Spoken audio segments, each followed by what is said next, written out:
Breaking news, SSC CHSL 2025కి notification రావడం జరిగిందండి.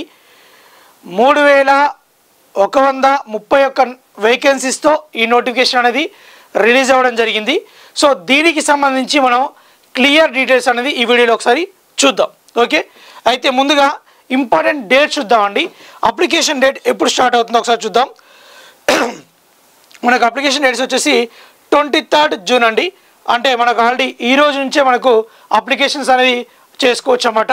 అయితే నేను ఇంతకుముందు కూడా చాలాసార్లు చెప్పాను, ఎప్పుడైనా సరే ఎస్ఎస్సి ఎగ్జామ్ సంబంధించి, ఎస్ఎస్సి అని కాదు వేరే ఎగ్జామ్స్ అయినా సరే, ఎస్పెషల్ ఎస్ఎస్సి సంబంధించి కూడా మీరు చివరి వరకు వెయిట్ చేయకుండా ఎంత వీలైతే అంత త్వరగా అప్లై చేయండి. ఎందుకంటే మనకు సర్వర్ ఇష్యూస్ వల్ల చాలామంది అప్లికేషన్ని చేయలేకపోతారు. అక్కడ ప్రాబ్లం ఫేస్ చేయకుండా ఉండాలంటే మీరు ఎంత త్వరగా వీలైతే అంత త్వరగా అప్లై చేయండి. ఓకే, సో ఇప్పుడు అప్లికేషన్ డేట్ అనేది స్టార్ట్ అయిపోతుంది. జూన్ 18th వరకు మనం అప్లికేషన్ చేసుకోవచ్చు. Last date and time for making online payment 19. Okay, మనకు ఆన్లైన్ పేమెంట్కి అయితే 19 ఉంటుంది, అప్లికేషన్ అయితే 18 అన్నమాట. ఓకే, అయితే మనకి ఏమైనా అప్లికేషన్స్ కరెక్షన్ చేంజెస్ ఉన్నా సరే మనకి ఎప్పుడు ఇస్తున్నారంటే 23rd జూన్ నుంచి 23rd జూలై నుంచి 24th జూలై వరకు మనం ఇది చేసుకోవచ్చు అన్నమాట. 19th ఆన్లైన్ పేమెంట్ అయిపోతుంది. 23rd to 24th అంటే మనకి 2 daysలో మాత్రమే మనకు అప్లికేషన్ కరెక్షన్స్ ఏమైనా చేంజెస్ చేసుకోవడానికి మీకు పాసిబిలిటీ ఉంటుందన్నమాట జూలై. ఓకే, అది నెక్స్ట్ టైర్ 1 ఎగ్జామినేషన్ మనకు వచ్చి ఎప్పుడు ఉంటుందంటే 8th 9th మంత్ అండి. అంటే 8th డేట్ రోజు మనకు సెప్టెంబర్లో ఉంటుంది అండ్ 18th వరకు ఉంటుందండి. 8th నుంచి స్టార్ట్ అవుతుంది, 18th వరకు 8th September to 18th September ఈ డేస్లో మనకు ఈ సిహెచ్ఎస్ఎల్ టైర్ 1 ఎగ్జామ్ అనేది ఉంటుందన్నమాట. అయితే మనకు సిజిఎల్ టైర్ 1 ఎగ్జామ్ మనకు 13th ఆగస్ట్ నుంచి 30th ఆగస్ట్ వరకు ఉండడం జరిగింది. సో ఇమీడియట్గా ఆ ఎగ్జామ్ అయిపోయిన 8 daysకి మనకు సిహెచ్ఎస్ఎల్ ఎగ్జామ్ కూడా ఉంటుంది. ఈ రెండింటికి ప్రిపరేషన్ అనేది మనకు సపరేట్గా ఏం అవసరం లేదు కాబట్టి, ఎందుకంటే సిలబస్ సిజిఎల్కి ఏదైతే ఉంటుందో సిహెచ్ఎస్ఎల్ కూడా అదే ఉంటుంది కాబట్టి మీకు సపరేట్ ప్రిపరేషన్ అనేది అవసరం ఉండదు. కాకపోతే ఎవరైతే ఇంటర్మీడియట్ క్వాలిఫికేషన్ ఉంటారో వాళ్ళు మీరు సిజిఎల్ సిలబస్ ప్రిపేర్ అయినట్లయితే ఆటోమేటిక్గా సిహెచ్ఎస్ఎల్ కూడా సిలబస్ కవర్ అవుతుంది. సో మీరు కూడా ఈ ఎగ్జామ్కి అటెంప్ట్ చేయవచ్చు అన్నమాట, ముందుగానే ప్రిపేర్ అయి ఉన్నట్లయితే. ఓకే, అది అయితే మనకు టైర్ 2 ఎగ్జామినేషన్ వచ్చేసి మనకంటే ఫిబ్రవరి మార్చ్ అండి. మనకు సిజిఎల్ అనేది టెంటేటివ్ డేట్స్ డిసెంబర్లో ఇచ్చారు, ఇది మాత్రం మనకు ఫిబ్రవరి టు మార్చ్లో ఉండే అవకాశం ఉంటుందన్నమాట. సో ఇది నార్మల్గా ఇంపార్టెంట్ డేట్స్, అప్లికేషన్ ఎప్పుడు స్టార్ట్ అవుతుంది, ఎప్పుడు ఎండ్ అవుతుంది, ఎగ్జామ్ ఎప్పుడు ఉందన్నది. నెక్స్ట్ మనకు ఏమేమి పోస్టులు ఉంటాయంటే బేసిక్గా మనకు LDC, DO, data entry operator, grade A ఈ పోస్టులు మేజర్ ఉంటాయండి. అయితే పే లెవెల్స్ ఎలా ఉంటాయంటే ఇందులో LDC or junior secretary assistant అండి. అయితే పే లెవెల్ 2 నుంచి స్టార్ట్ అవుతుంది. లెవెల్ 2 వచ్చేసి మనకు 19,900 to 63,200 ఉంటుందండి పే లెవెల్ స్కేల్ అనేది. Next DO data entry operator pay level 4 అయితే 25,500 to 81,100. ఇందులో లెవెల్ 5 పోస్టులు కూడా ఉన్నాయండి. డేటా ఎంట్రీ ఆపరేటర్ డిఈఓలో లెవెల్ 4 అండ్ లెవెల్ 5 ఈ 2 పోస్టులు ఉన్నాయండి. అయితే లెవెల్ 5కి వచ్చేసి మీకు 29,200 to 92,300 అన్నమాట. ఇది పే లెవెల్ 5 సంబంధించింది. Data entry operator grade A పోస్టులు కూడా ఉంటాయండి ఇందులో, డిఈఓ గ్రేడ్ ఏ. ఇందులో లెవెల్ 4 పోస్టులకు సేమ్ అంతే అండి, 25,500 to 81,100. లెవెల్ 4 పోస్టులకు అన్నిటికీ సేమే ఉంటుంది అలా అన్నమాట. ఇది ఉండే పోస్టులు అండ్ ఆ పే లెవెల్ సంబంధించి పే స్కేల్ సంబంధించి. అయితే వేకెన్సీస్ నేను చెప్పినట్టుగా 3,131 వేకెన్సీస్ అండి. ఇవి టెంటేటివ్ వేకెన్సీస్ మాత్రమే, మనకి ఇంకా వేకెన్సీస్ ఇంక్రీజ్ అయ్యే ఛాన్సెస్ కూడా ఉంటుందన్నమాట. సో ఇక్కడ చూడండి, tentative vacancies. However, firm number of vacancies will be determined in due course. Updated vacancies if any. మీకు ఇంకా పోస్ట్ వైజ్గా మీకు ఏమైనా వేకెన్సీస్ ఇంక్రీజ్ చేసినా సరే ఆ పోస్టులు మీకు తర్వాతకి యాడ్ అయ్యే అవకాశం ఉంటుంది. ప్రజెంట్ అయితే మీకు 3,131 వేకెన్సీస్ అయితే ఉండడం జరిగింది. ఓకే, నెక్స్ట్ మనకు ఏజ్ లిమిట్ అండి. ఓకే, ఏజ్ లిమిట్ వచ్చేసి మనకి ఏంటంటే 18 to 27 అండి. మినిమం 18 years ఉండాలి, మ్యాక్సిమం 27 years ఉండాలి. ఏజ్ రిలాక్సేషన్ కూడా ఉంటుంది ఇక్కడ మనకు. అయితే ఈ 18-27 కూడా డేట్స్ సహా చూద్దాం. అంటే బార్ నాట్ బిఫోర్, ఓకే, జనవరి 2, 1999 కంటే ముందు పుట్టి ఉండకూడదు, అండ్ 2008 జనవరి 1 కన్నా కూడా తర్వాత పుట్టి ఉండకూడదు అన్నమాట. ఈ డేట్స్ మధ్యలో ఉన్న వాళ్ళు దీనికి ఎలిజిబుల్ అన్నమాట. ఓకే, 18-27. అయితే మనకు ఏజ్ రిలాక్సేషన్ కూడా ఉంటుంది కదండి. ఎస్సీ ఎస్టీ వాళ్ళకైతే 5 years ఉంటుంది, ఓబీసీ వాళ్ళకైతే 3 years ఉంటుంది, పీడబ్ల్యూ అంటే ఫిజికల్ ఛాలెంజ్ క్యాండిడేట్స్ 10 years ఉంటుంది, అందులో ఓబీసీ వాళ్ళకి 13 years, వాళ్ళందరూ కూడా ఏజ్ రిలాక్సేషన్ కూడా ఉంటుంది. ఎక్స్ సర్వీస్మెన్ వాళ్ళకు 3 years after reduction of the military service renewed from the actual age of 1st 2026. Okay, అది వాళ్ళకు ఎగ్జామ్షన్ ఉంటుంది అన్నమాట. అది ఓకే, ఏజ్ రిలాక్సేషన్ కూడా ఉంటుంది. నెక్స్ట్ అప్లికేషన్ ఫీజు వచ్చేసి 100 రూపీస్ ఉంటుందని బేసిక్గా. అయితే ఇందులో కూడా ఫీజు ఎగ్జామ్షన్ ఉంటుంది. ఎవరికి ఫీజు ఎగ్జామ్షన్ ఉంటుందంటే SC ST women and ex servicemen, వీళ్ళందరికీ కూడా SC ST physical and handicap candidates and ex servicemen వీళ్ళకు ఫీజు ఎగ్జామ్షన్ కూడా ఉంటుంది. ఆ 100 రూపీస్ కూడా పే చేయాల్సిన అవసరం లేదు. ఓకే, నెక్స్ట్ పేమెంట్ ఎలా చేయాలంటే online fees can be made by భీమ్ UPI, net banking, Visa, master card, master RuPay మన ఆన్లైన్ జనరల్గా చేస్తుంటే కానీ ఫోన్పే ద్వారా కానీ యూపీఐ కానీ నెట్ బ్యాంకింగ్ కానీ మనకు మాస్టర్ కార్డు ఉంటే మాస్టర్ కార్డు, మాస్ట్రో ఇవన్నీ కూడా రూపాయి డెబిట్ కార్డ్స్ ఇవన్నీ కూడా యాక్సెప్టెడ్ అండి. ఓకే, అయితే ఇది ఫీజ్ పేమెంట్ అనేది 19 వరకు చేయాలి, 19 జూలై వరకు చేయాలి. నేను ఆల్రెడీ ఇంతకుముందుకు ఇంపార్టెన్స్ చెప్పాను కదా, అది ఇక్కడ మెన్షన్ చేయడం జరిగింది అన్నమాట. ఓకే, అయితే ఎడ్యుకేషన్ క్వాలిఫికేషన్ ఏమి ఉండాలి మరి? ఓకే, ఏజ్ చూసాము, ఫీజు చూసాము, అప్లికేషన్ ఫీజు. ఎడ్యుకేషన్ క్వాలిఫికేషన్ ఉండాలంటే మనకు 3 types పోస్టులు అని చెప్పుకున్నామండి. ఎల్డీసీ ఉంది, డేటా ఎంట్రీ ఆపరేటర్లో మనకు 2 types ఆఫ్ పోస్టులు ఉన్నాయి కాబట్టి ఇక్కడ చూడండి.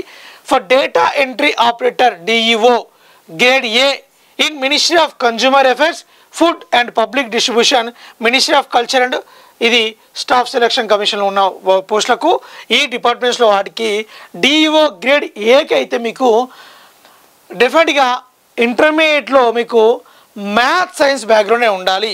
12th standard pass in science with mathematics as a subject from a recognized board of. Okay, recognized board ఏదైనా రికగ్నైజ్డ్ బోర్డు నుంచి మీకు ఇంటర్మీడియట్ క్వాలిఫికేషన్ ఉండాలి.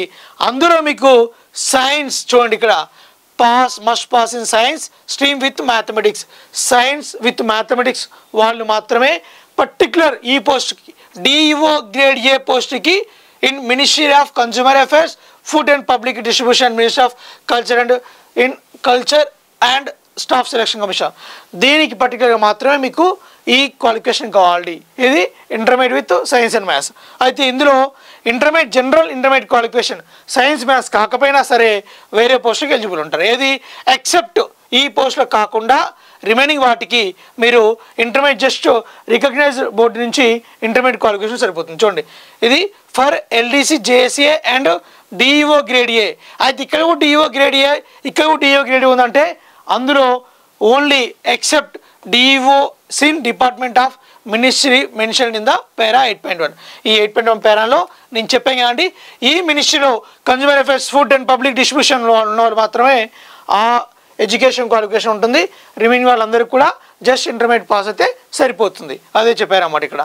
సో ఇదే అండి, సో ఎడ్యుకేషన్ క్వాలిఫికేషన్ చూసుకోండి. ఓకే, అయితే అసలు ఎగ్జామ్ సెలక్షన్ ప్రాసెస్ ఎలా ఉంటుందంటే మీకు ఫస్ట్ టైర్ 1 ఎగ్జామ్ రాయాల్సి ఉంటుంది. టైర్ 1 మీరు క్వాలిఫై అవ్వాలి. ఆ టైర్ 1 క్వాలిఫై అయ్యాక టైర్ 2 ఎగ్జామ్ రాయాల్సి ఉంటుంది. టైర్ 2లో మీకు స్కోర్ ఇచ్చిన బట్టి ఫైనల్ కట్ ఆఫ్ తీస్తారు. దెన్ మీరు డాక్యుమెంట్ వెరిఫికేషన్ ఉంటుందన్నమాట. అప్పుడు మీరు సెలక్షన్ అయిపోయినట్లు అన్నమాట. అయితే ఈ టైర్ 1 ఎగ్జామ్ ప్యాటర్న్ ఎలా ఉందో ఒకసారి చూద్దాం. సో జనరల్గా మనకు ఉండే సబ్జెక్ట్స్ అండి, ఎస్ఎస్సీలో ఆల్మోస్ట్ అన్నీ సేమ్ ఉంటాయి, అంటే సిహెచ్ఎల్ సిజీ ఆల్మోస్ట్ సేమ్ ఉంటుంది. అయితే మనకు ఇందులో మేజర్గా ఎస్ఎస్సీ ఎగ్జామ్ అంటే మనకు 4 సబ్జెక్ట్స్ చాలా చాలా ఇంపార్టెంట్ అండి. అందులో అంటే క్వాంటిటీ ఆప్టిట్యూడ్ సంబంధించి అందులో అర్థమెటిక్ మ్యాథ్స్ ఉంటుంది, రీజనింగ్ ఉంటుంది, జనరల్ ఇంటెలిజెన్స్ అంటారు, అండ్ మనకు ఇంగ్లీష్ ఉంటుంది, మనకు గ్రామర్ వొకాబులరీ రెండు ఉంటాయి. నెక్స్ట్ జనరల్ స్టడీస్ కూడా ఉంటుంది. అందులో మనకు physics, chemistry, biology, history, polity, economy, current affairs, స్ట్రాటజీకే ఇవన్నీ ఉంటాయి. సో ఇవి మేజర్గా ఉండే సబ్జెక్ట్స్ అన్నమాట. ఇందుతో పాటుగా కంప్యూటర్ అవేర్నెస్ కూడా మనకు ఉండడం జరుగుతుంది. అండ్ మనకు టైపింగ్ టెస్ట్ కూడా నేర్చుకోవాలి, స్కిల్ టెస్ట్ కూడా నేర్చుకోవాల్సి ఉంటుంది అన్నమాట. అయితే ఏమేమి ఉంటాయో ఒకసారి క్లియర్ చూద్దాం. టైర్ 1 ఎగ్జామ్ మనకు 200 మార్క్స్ ఉంటుందండి ఓవరాల్గా. ఓకే, టైర్ 1 ఎగ్జామ్ మనకు 200 మార్క్స్ ఉంటుంది. ఇందులో మనకు 100 క్వశ్చన్స్ మాత్రమే ఉంటాయన్నమాట. ఆ 100 క్వశ్చన్స్లో 4 సెక్షన్స్గా డివైడ్ చేయడం జరిగింది. సెక్షన్ 1 వచ్చేసి మనకు English language, reasoning, quantity aptitude general awareness. నేను చెప్పిన అన్ని సబ్జెక్ట్స్ ఉన్నాయి కదండి, 4 సబ్జెక్ట్స్. ఓకే, అయితే 25 క్వశ్చన్స్ ఉంటాయి, 50 మార్క్స్ ఉంటుంది. అంటే each question carries 2 marks. Okay, మనకు అలా 4 సెక్షన్స్ అంటే 100 questions. Each question carries 2 marks కాబట్టి మీకు 100 క్వశ్చన్స్ 200 మార్క్స్కి ఉంటుందన్నమాట. ఈచ్ క్వశ్చన్ క్యారీస్ 2 మార్క్స్ కాబట్టి 200 మార్క్స్ ఉంటుంది. అయితే ఇందులో 0.5 నెగిటివ్ మార్కింగ్ కూడా ఉంటుంది. కాబట్టి మీకు జాగ్రత్తగా ఆన్సర్ చేసే ముందు చూసుకొని చేయాలి. మనం క్వశ్చన్ ఆన్సర్ చేస్తే తెలిస్తే చేయాలి, లేదంటే ఊరుకోవాలి. లేదంటే మీకు రాలేసారు అనుకోండి, నెగిటివ్ మార్కింగ్ పెరిగిపోవడం వల్ల మీరు స్కోర్ ఎక్కువ రాక క్వాలిఫై కూడా అవ్వలేరు అన్నమాట. అయితే 1 అవర్ టైం ఉంటుంది. ఓకే, మనం 100 క్వశ్చన్స్ని 1 అవర్ 60 మినిట్స్లో టైప్ చేయాలి కాబట్టి మన క్వశ్చన్కి 35 to 40 సెకండ్స్ ఉంటుంది. కాబట్టి చాలా జాగ్రత్తగా మనం ఫాస్ట్గా ఎంత బాగా ప్రాక్టీస్ చేస్తే మనం అంటే వీరైనా ఎక్కువ మార్క్ టెస్టులు రాయడం వల్ల ఈ ప్రాబ్లమ్ని మనం ఓవర్కమ్ చేయొచ్చు. అయితే మనము ఎక్కువ మార్క్ టెస్టులు రాయాలంటే మనం ఏం చేయాలంటే ముందుగా మన టాపిక్ వైజ్ ఒకసారి టాపిక్స్ అని రివైజ్ చేసుకొని మార్క్ టెస్టులు వీళ్ళని ఎక్కువ మార్క్ టెస్టులు రాస్తే మీకు ఏమవుతుందంటే టైం మేనేజ్మెంట్ అనేది సెట్ అవుతుంది. ఓకే, అదనమాట. ఇది టైర్ 1 క్వాలిఫై అవ్వాలి. టైర్ 1 క్వాలిఫై అయితే అప్పుడు మనం we can eligible tier 2 exam. Okay, ఇందులో మనకు చూడండి సెక్షన్ 1, సెక్షన్ 2, సెక్షన్ 3 సెక్షన్స్ ఉన్నాయండి. 2 సెషన్స్ ఉంటాయి. సెషన్ 1, సెషన్ 2, 3 సెక్షన్స్ ఉన్నాయి. ఈ సెక్షన్లో 2 మాడ్యూల్స్ ఉంటాయి. ఓకే, మాడ్యూల్ 1లో మనకు క్వాంటిటీ ఆప్టిట్యూడ్ జనరల్ అవేర్నెస్ ఉంటుంది. ఓకే, అయితే మాడ్యూల్ 2లో మనకు ఇంగ్లీషు అండ్ జనరల్ స్టడీస్ ఉంటాయి, జిఎస్. ఓకే, మనకు సెక్షన్ 3లో ఏముంటుందంటే computer knowledge and skill test, typing test ఉంటాయి అన్నమాట. ఒకసారి అంటే చూద్దాం. ఓకే, మాడ్యూల్ 1లో నేను చెప్పినట్టు mathematical abilities, reasoning. Okay, quant and reasoning అన్నమాట. ఈచ్ సెక్షన్ మనకి ఏంటంటే ఈచ్ మాడ్యూల్ 30 క్వశ్చన్స్ ఉంటాయి. అలా ఓవరాల్గా 60 క్వశ్చన్స్. ఈ 60 questions each question carries 3 marks. మనకు టైర్ 1లో 2 మార్క్స్ అండి, ఇక్కడ 3 మార్క్స్ ఉంటుంది. అలా 60 క్వశ్చన్స్కి 3 మార్క్స్ అంటే 180 మార్క్స్. 1 అవర్ టైం ఉంటుంది. నెక్స్ట్ ఇంగ్లీష్ జిఎస్కి 40 క్వశ్చన్స్ ఇంగ్లీషు, 20 క్వశ్చన్స్ జిఎస్ అన్నమాట. ఓకే, అయితే ఓవరాల్గా 60 ఉంటాయి, సేమ్ 180 మార్క్స్ ఉంటుంది. ఇక్కడ కూడా 1 అవర్ టైం ఉంటుంది. అయితే సెక్షన్ 3లో 2 మాడ్యూల్స్లో మాడ్యూల్ 1లో ఏముంటుందంటే computer knowledge. Okay, computer knowledge ఎంత ఉందో చెక్ చేస్తారు. అందులో 15 క్వశ్చన్స్ ఉంటాయి, మనకు 45 మార్క్స్ ఉంటుంది. Each question carries 3 marks in tier 2. Okay, అది గుర్తుంచుకోండి. అలా మనకు 15 మినిట్స్ టైంలో చేయాల్సి ఉంటుంది అన్నమాట. అయితే సెక్షన్ 3లో మాడ్యూల్ 2 చూడండి, ఇక్కడ కేర్ఫుల్గా స్కిల్ టెస్ట్, టైపింగ్ టెస్ట్ ఉంటుంది మేజర్గా. ఈ skill test part A, skill test for DEOs in departments ministry. Okay, మనం ఏదైతే ఇంటర్మీడియట్ విత్ మనకు సైన్స్ మ్యాథ్స్ ఉండాలని చెప్పామో ఆ పోస్ట్ అన్నమాట ఇది. మనకు ఇక్కడ మనకి ఏంటంటే స్కిల్ టెస్ట్ ఉంటుంది. అది ఎలా ఉంటుందంటే 50 మినిట్స్ టైం ఉంటుంది. ఈ 50 మినిట్స్ టైంలో మనకి ఏంటంటే 3700 to 4000 మనకు కీ డిప్రెషన్స్ అనేది చేయాల్సి ఉంటుంది అన్నమాట. మనకు ప్యాసేజ్ ఇస్తారు, అది మనకు చేయాల్సి ఉంటుంది. 15 మినిట్స్లో చేయాలన్నమాట. నెక్స్ట్ పార్ట్ బి సంబంధించి ఇక్కడ కూడా స్కిల్ టెస్ట్ ఉంటుంది. ఓకే, ఇది డిఈఓస్ ఎక్స్పర్ట్ ఇన్ మినిస్ట్రీ అంటే పైన కాకుండా రిమైనింగ్ వాళ్ళకి అన్నమాట. ఇక్కడ స్కిల్ టెస్ట్ ఉంటుంది. దీనికి ఏంటంటే కీ డిప్రెషన్స్ అనేది కొంచెం తక్కువ ఉంటుంది. మనకు 3700 to 4000 మనకు ఇక్కడ పై దాంట్లో ఉంటే మనకు 2000 to 2200 మాత్రమే ఉంటుంది అన్నమాట. ఓకే, 2000 to 2200 మనకు ఇక్కడ కీ డిప్రెషన్స్ ఇవ్వడం జరుగుతుంది అన్నమాట. ఓకే, నెక్స్ట్ టైపింగ్ టెస్ట్ ఉంటుందండి. ఇది ఎవరికంటే ఎల్డిసి అండ్ మనకు జేఎస్ఏ వాళ్ళకు 10 మినిట్స్ టైం మాత్రం ఉంటుంది. 10 మినిట్స్లో 35 వర్డ్స్ పర్ మినిట్ ఉంటుంది. ఇది ఇంగ్లీష్ అండ్ హిందీలో ఉంటుందని బేసిక్గా. ఈ టైపింగ్ టెస్ట్ అనేది మన వాళ్ళు మోస్ట్ తెలుగు ఇంగ్లీష్ రాస్తారు కాబట్టి ఆ ఇంగ్లీష్ స్పీడ్ అనేది 35 వర్డ్స్ పర్ మినిట్ ఉండాలి మీకు. అయితే చాలామందికి ఒక డౌట్ మేజర్గా, ఎందుకంటే సీజీఎల్ మేము నోటిఫికేషన్ గురించి చెప్పినప్పుడు కూడా చాలామంది అడగడం జరిగింది, సార్ ఎగ్జాము తెలుగులో కూడా ఉంటుందా? ఎస్, సిహెచ్ఎస్ఎల్ ఎగ్జామ్ తెలుగులో కూడా ఉంటుంది. ఓకే, రీజనల్ లాంగ్వేజ్లో ఉంటుందన్నమాట. అది మనకు సీజీఎల్ అయితే లేదండి, బట్ సిహెచ్ఎస్ఎల్ అయితే ఉందండి. ఇక్కడ మీరు చూడండి. ఓకే, లాంగ్వేజెస్ ఫర్ ఎగ్జామినేషన్ మనకు చూడండి, ఇక్కడ లాంగ్వేజ్ తెలుగు లాంగ్వేజ్లో ఉంటుంది. ఇక్కడ మనం మెన్షన్ చేస్తుంది చూడండి, తెలుగులో ఉంటుంది. మనం నోటిఫికేషన్ నుంచి కట్ చేసి క్లిప్ అండి, తెలుగు లాంగ్వేజ్లో ఉంటుంది. కోడ్ 22. ఓకే, తెలుగు లాంగ్వేజ్లో ఉంటుంది. చాలామందికి ఇదే డౌట్ అన్నమాట. ఓకే, సో అయితే ఇదే నోటిఫికేషన్ సంబంధించిన మేజర్ డీటెయిల్స్ అయితే మీకు ఇవ్వడం జరిగింది. మన ఐరైజ్ అకాడమీలో ఎస్ఎస్సికి సంబంధించి ఎక్స్క్లూజివ్గా న్యూ బ్యాచెస్ స్టార్ట్ అవుతున్నాయి, లాంగ్ టర్మ్ బ్యాచెస్ కూడా స్టార్ట్ అవుతున్నాయి. అయితే మన ఐరైజ్ అకాడమీ స్పెషాలిటీస్ మీకు తెలుసు అండి, లైఫ్ టైం వ్యాలిడిటీ ఉంటుంది with base reasonable price and మీకు మనకు 365 డేస్ మాక్ ఎగ్జామ్స్ కూడా ఉంటాయి. అందులో CGL, CHL, MTS అన్ని మాక్ టెస్టులు, ఏ మాక్ టెస్ట్ ఆ మాక్ టెస్ట్ మీకు ఏ ఎగ్జామ్ ఉన్నప్పుడు ఆ ఎగ్జామ్ కవర్ చేయడం జరుగుతుంది అన్నమాట. సో మనకు లైఫ్ టైం వ్యాలిడిటీ, 365 డేస్ మాక్ టెస్టులు, డైలీ 3 టాపిక్ టెస్టులు. సో మీకు ఇవన్నీ కూడా కవర్ చేయడం జరుగుతుంది విత్ బెస్ట్ ఫ్యాకల్టీ.